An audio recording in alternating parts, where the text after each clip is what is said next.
A day in my life, usa ka kulikot nga welder diri sa Tagapulan. Himo na sa tag usa ka cooling system kay may nag-order diri sa barangay Nipa. Oy, shout out sa imo boss. Boss Baby Rosales. Kung kisaon man to may naipatrabaho pag welding, i-PM lang ko kay trabaho unta na basta kaya lang nako. Ug lisod na nga ni nga parte na ng mga kining pasa nang iturno-turno. Di naman na nato kaya diri sa Tagapulan kaya wa man tay machine an. Kung magpahimusan mo og marin nga tambutso sa mga dagko nga makina, ina lang ko kung magpahimo mo.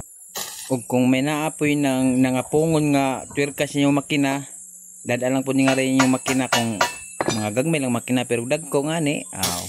Ina lang ko kay pwede man nato nang anhaon bisag asa ka pa diri sa Tagapulan.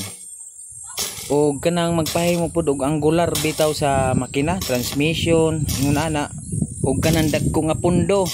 Kaya ta pud na siyang himuon, pati nang paghimo og timon sa mga dagkong motor. Basta ngan og welding. Basta ay lang ngan og turno kay murag di jud nato na kaya diri sa Tagapulan kay wa jud ta diri machine.